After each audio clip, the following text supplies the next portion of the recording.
Bagenekien Ondarroako emakumeak sasoitsuak ditugula, baina mundu mailan rankingan sartzea ez da ez edonolako marka, ez horixe.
Goazen Afrika aldera, Teide aldera, Oiana Kortazar mendizaleak beste marka bat hautsi duelako gaur emakumeak goia jotzeko pres baigatoz.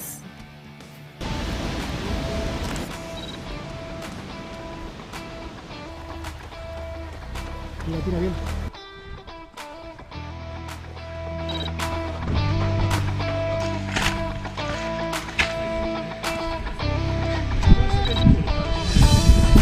Sí.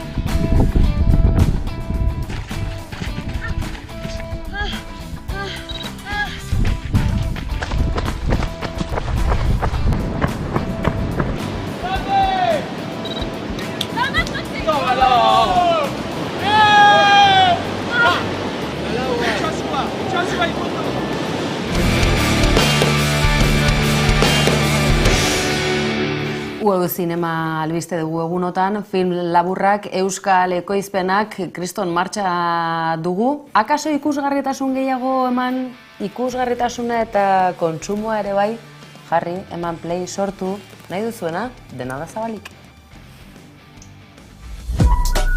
UEU Zinema euskal film laburren jaialdiaren 16. edizio ospatu berri da 3 sail lehiakorrekin. Sail ofiziala, bideoklip saila eta ikasle saila.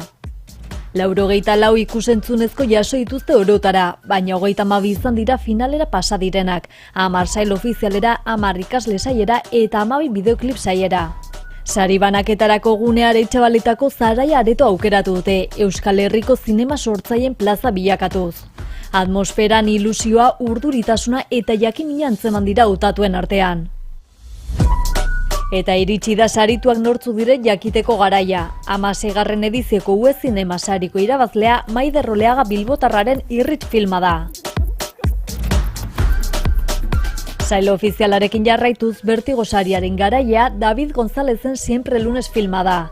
Senior epaimaiaren saria Cuerdas pelikula Estibaliz Urresola Solagurenena eta ikusleen saria Ana Lambarri Teiaetxeren 36 filmak jaso du. Bideoklip sailean berriz, bideoklip honenaren saria Nitia Lopezen Koyote eta Txiko Tornado Bizdun Kondor eta Ñora Alakran lana jaso du. Euskarazko bideoklip honenean Nornez ni zein zarazu Flavio Banterlaren bideoklipa izan da garaie, eta sail honetako ikusleen saria Iñaki Tena eta Claudia Molinaren Koko Oljik irabazi du. Azkenik ikasle lan honenaren saria Gerardo Tomeren estampadok jaso du. Munsaria berriz Javier Elizalderen Mitxoletak, Mundukide saria Beñat Goia eta Iraia Irazustaren Arlanak eta ikasle saieko ikusleen sarian Marina Pero Sanzen Muskil izan da garaie.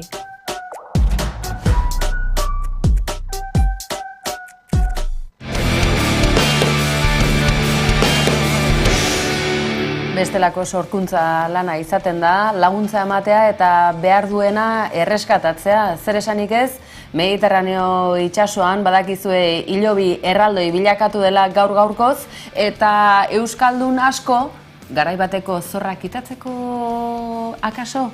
Hortan lanean, Aitamarik isun handiak jasotzeko arriskua izan badu, baina itsasoratzeko baimena izan bezain pronto, hortxe, badijoaz berriz ere.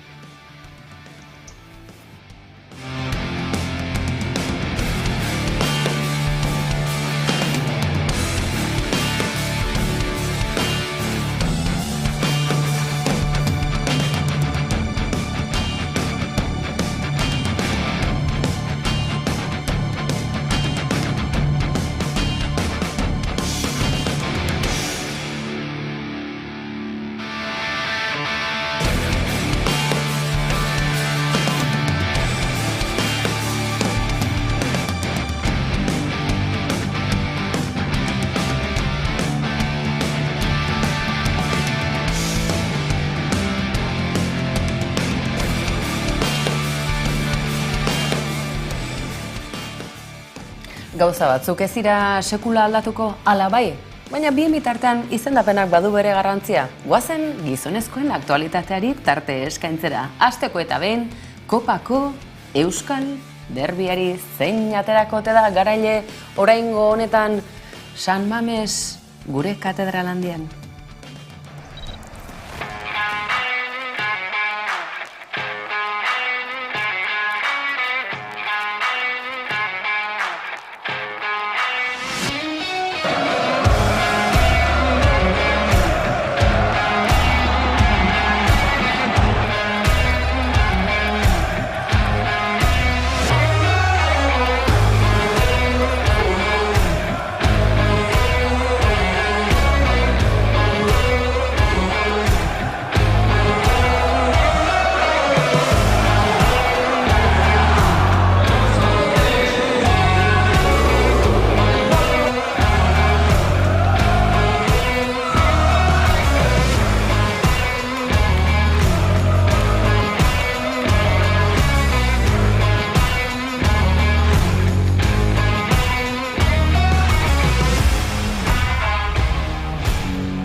Hori futbolari dagokionean, saskibaloiari basketari dagokionean berriz, Pablo Lasori aitortza. Arabarrek urte guztiotan egindako lana balioan jarri nahi izan diote, eta gu horren aldeko gara noski baietz parekidetasunaren alde beti ere, baina bai, aitortzen alde.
Ikuspuntu estetikoaren garapenerako ere izaten dira, adibide argiak halako erreportaiak. Mendizaletasuna atarikoan aipatu dizugu, Jana Kortazar Teiden gora ikusita, baina Araba mendizale hori Juanitoz aratago di Juan Araba mendizale hori gehiago ezagutzeko Araia aldera, Altzania, mendi taldea, kluba, elkartea, festivala jaialdeara antolatzen dute, izue. Ez baduzu ezagutzen, gonbitea hortxe duzue, eta Arabako 11aren ekipoa bertan izan da. 2014an jaio zen Altzania Mendi Kluba eta bi ekimen ospetsuengatik ezaguna da, Mendi Festivala eta Mitzarro lasterketa. Araian, Azparrenan kokatzen den udalerrian aurkitu dezakegu kluba eta bere eskaintza. Zonaldeak badu sarma propioa, mendiz inguratuta dago, besteak beste aratz ikusi dezakegu oso hurbil. Hemengo inguruan, aratz inguruan eta Altzaneko mendietan asteburoi hurbiltzen da jende pilo bat. Eta hortik sortu dira, hortik atera dira, hor daukagu Juanito Jarzabal, daukagu hor Pou anaiak, daukagu Baio, eta pilo bat jende baita, ezaguna eta ezaguna ez dena baita. Datorren urtean egingo dugu ja 10. urte horrena. Eta zera baten sortu genuen kluba, batez ere eta hemen ez da inoiz egon benetako klub bat eta orduan gauza da, hemengo zonaldea ikusita zenolako baliabide, mendiko baliabideak eta naturalak dituen, zerbait sortzea da. Eta honekin batera baita, dinamizatzea pizka bat ere, herriko bizitza baita. Beti izan dugu hori helburu baita. Hemengo jardunaldiak, festivalean, eta baita egiten dugu maiatza ekainen aldean hor Mitzarro bira. Hori izango da gure proga edo gure ekimen estrella, vamos. Da mendiko lasterketa baita antolatzen dugu horrekin batera martxa. Aipatu dugunez, Mendi Festivala oso ezaguna den ekimena da, izan ere 11. edizioa antolatu dute aurten. Hasiera batean, 2012an, ez zuen Altzania klubak antolatu. Eta lehenengo bi edizioak udalerriko bi lagunek antolatu zituzten, Angel Gordo Barbado eta Álvaro González Dalaiza. González Dalaiza zendu zen eta 2021etik aurrera festivalean omenaldia egiten diote. Gu beti nahi saiatu gara modalitate desberdinak. Bai goinmendiak, jakina, gero eskia, baita mendi lasterketak, bizikletak eta mendiak eta abenturarekin zerikusia duten aktibitateekin. Hori Alberto Iñarrategi, Aletzikon, Oiane Kortazar, Maiora etorri da, Juan de Nazar etorri zen, Juanito Jarzabal, horreko txokoa. Ateratzeko baita, hemengo jendeak egiten ditute edo egin ditzaketen gauzak baita. Bai, azken zian mendiko munduan. Hortik aurrera urtero beti ateratzen da zerbait. Ez bakarrik ezaguna dira, ez bakarrik ospetxo dira, baizik eta azkenean nolako festival baten ere jendea bilatzen duena da atzaldea ondo pasatzea. Eta horiek mendiko kontuak, ekonomiari tarte ematea gauza garrantzitsua izaten da, batzutan aspergarri gerta dakiguken arren, zuek nola irudikatzen duzue zuen, ezakit gure kasuan oraindik ere urte asko falta dira, baina erretiroa, zaintza, zahar egoitza bera ere akaso gogorra izaten da, ezta? Egoitzetan bizi nahi duzue, spa estiloko egoitza bat, edota oilotegi itxurako egoitza bat, zer da buruan duzuena, buruan baldin baduzue, zaintza kontuak akaso berezkoak ditugula uste dugu? Emakume dagozkigun?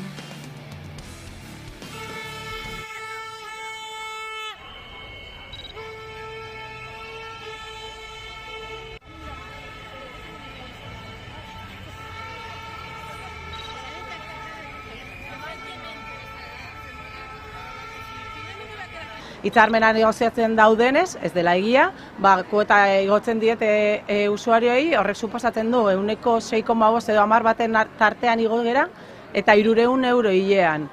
Gainera, egotzitan langileen hobekuntza batera dala, ez? Eta iruditzen zaigu oso mingarria horrelako argudio bat erabiltzea gezurra denean. Guretzat publikoa izan beharko litzateke zerbitzu bada, eta ez du egiten. Halere, behin dirua eman da, kudeatu behar duzun zerbait da, ezin duzu utzi, eta alde batera utzi parte hartu gabe, ez?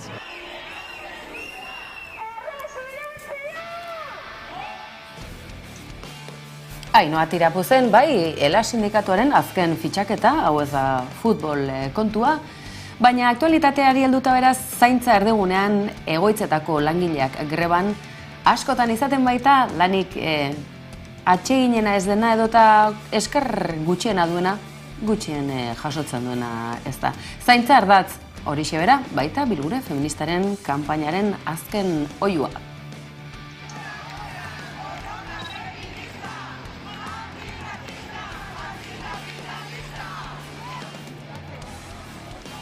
Zaintza lanak ezinbestekoak dira bizitzeko.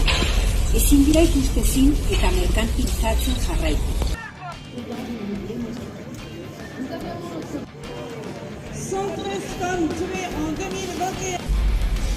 Etxeetan, lantokietan eta harremanetan langile klaseko emakumeak izaten jarraitzen dugu zaintza sostengatzen duten.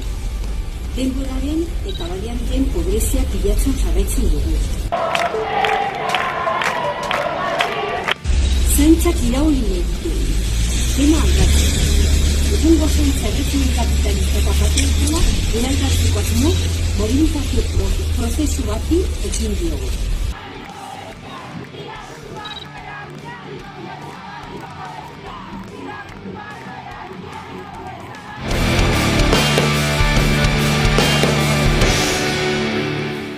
Eta Maineru ezagutuko ote duzue? Akaso Kojon Prietoren abestiren batengatik edo? Inguru horretan bai euskaraz bizitzeko eragozpenak ezagunak dira eta atzetik datozenak. Maineruko herritarrek baina euskaraz bizitzeko eta belaunaldi berriei horretarako baliabideak eskaini nahi dizkiete, baina parlamentuan oraindik ere garai zaharrei helduta segitzen dutenak daude, ustez zenbaitzu behintzat aurrerakoiak izan arren, Alderdi Sozialista eta eskuinak beste behin ere bat egin ditute.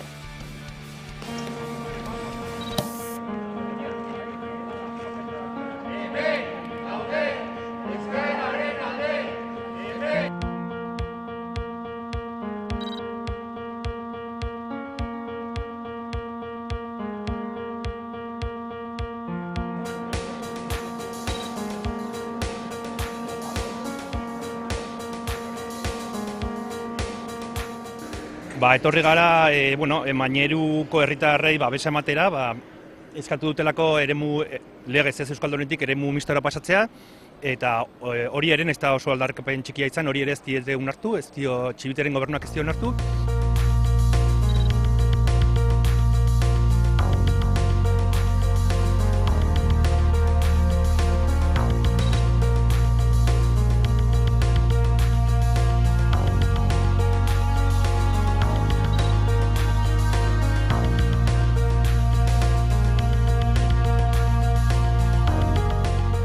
Claro, baina PSOE-rentzat inoiz ez da momentu euskararen alde egiteko, ez?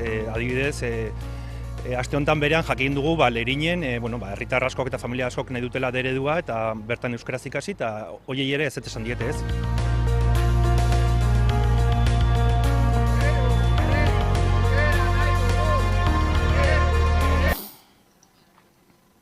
Gauzak honela, gauza serioei heltzen segituko diogu. Aizue, batek pentsatuko zuken abiadura handiko trena eta denbora makina pleistozenoa aitzuloak txikitu egin dute bat behintzat. Jakina denez, Arrasatealdeko espeleologo ez ezagun batzuk agerian utzi dituzten froga grafikoak, Hau da, batek esan du, besteari iritsi zaio, interpretatu du, ez. Ikerketa kazetaritzarako tarten baten du, baina hasteko eta behin, froga grafikoak, leze txiki, aitzuloa, hausi baitute abiadura handiko trenaren lanak egiterakoan. Abiadura handiko trenak Euskal Herriko giza aztarna zaharrenak eta Pleistozenoko fauna aztarnak dituen leze txikiko bazuloa birrendu du. Arrasateko leze txikia itzulora sartzeko ohiko pasabidea harriz estalita aurkitu dute eta barrualdea zulatuta.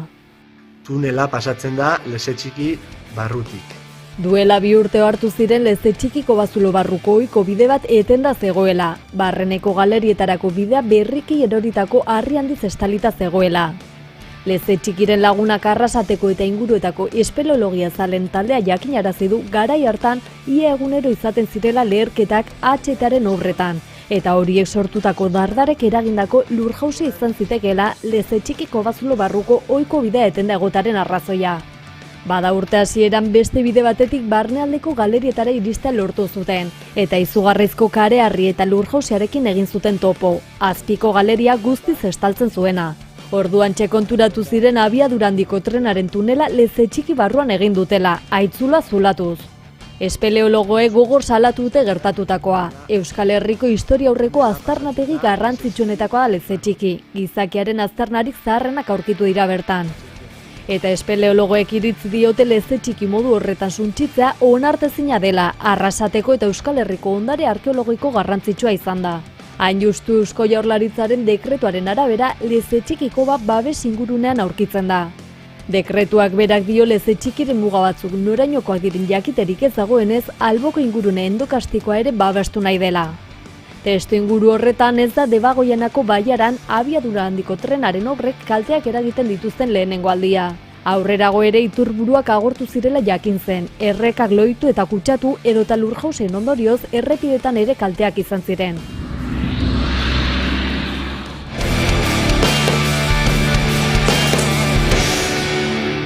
Erreplika egiteko ere berandu akaso leze txiki leze hausi bilakatu delako, txikitutako leze.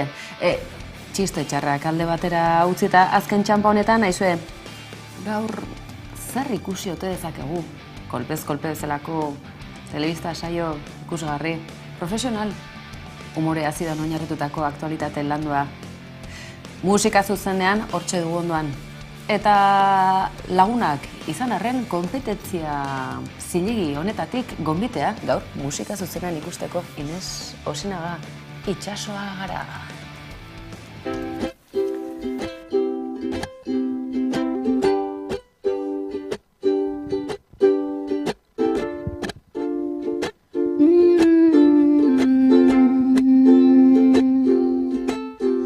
Aldatzen da zalekoa,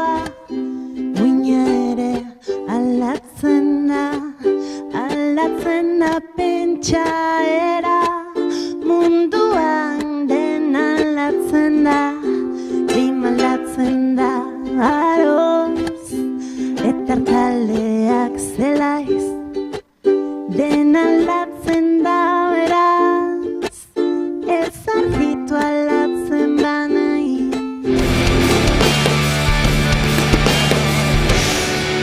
Eta Tabakaleran Donostian, Egia auzoan, erakusketa interesgarri bat, Evil Eye.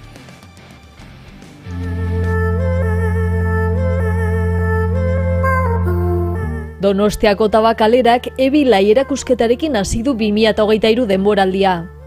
Optikaren eta balistikaren historiaren ikuspegi kritikoak planteatzen du, eta jatorri ezberdinetako 10 artista garaikide baino gehiagoren obrak ditu ikusgai. Erakusketaren oinarria inoiz neutrala ez den begiradari eta balistikari buruzko azterketa bada, eta aurrerapen teknologikoek optikaren aurrerakada ekartzeaz gain armamentuaren garapenean ere baduten eraginari buruzko azterketa kritikoa jorratzen du. Ildo horretan hainbat kontzeptu lantzen dira erakusketan, hala nola subjektibotasuna eta alteritatea, proiekzioa eta ikusgaitasuna, gardentasuna eta opakutasuna, baita kontzeptu horiek politikaren arloan dituzten ondorioak, besteak beste arraza eta generoa. Proiektuaren komisario lanak Ana Teixeira Pintok eta Oier Etxeberriak egin dituzte, Reina Sofia Arte Zentroa Museo Nazionalarekin lankidetzan. Eta adi, ekainera arte ateak zabalek izango ditu Evil Eye erakusketak.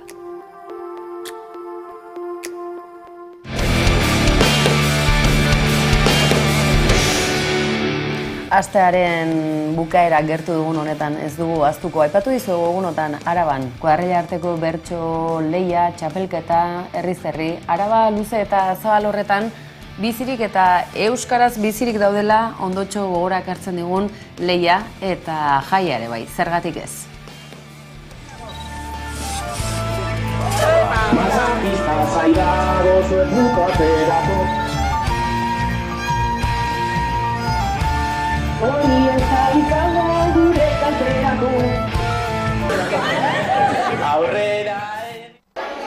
Beharrezko ikusten zen bertso eskola kohesionatzeko, bertso eskolei indarra emateko zerbait sortzea, eta hortik atera zen kuadrilla arteko ideia hori, horren jaioak ez diren bertsolariak, horren arituak ez diren bertsolariak, gaizartzaileak, epaileak animatzen ditugun, bertsozaleak ere bai, animatzen ditugun talde batean parte hartzera, eta taldea bera da saio bat antolatzen duena, eta horrek indartu egite ditu parte hartzaileak, eta asmoa da horrekin, bertso eskolek ere indarra dezaken ez, eta funtzionatu duenez, urte zute jugara egiten, ematen bizio, eta pandemia tarteko apuntxo bat keitxiera eukizuen, baina beharrezkoa da, eta bi urte hemen egiten jarritzen dugu, funtzionatzen duelako, indarra ematen duelako elkarteari eta bertso eskolek. Eta ez joan atzera, guapoa dugula gaurko egoera, venga, segi guztiok atzetik aurre, eroiko.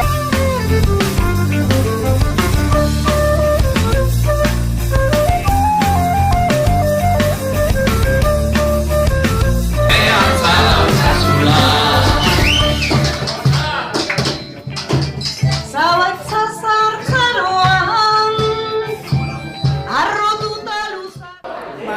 Aurten badauzkagun lau liga, horiek, lekuan norte antolatuko duen liga, herri ezberdinak egiten dira, Gasteizen, Arbaizan, Agurainen, Aramaixon, ez da, danak buruz ez dakizkita, hainbat liga dira. Gero hiru finalerdi eta finala izango da. Finalerdiak izango dira Bastidan, Agurainen eta Murgian, eta finala Laudion jokatu dugu.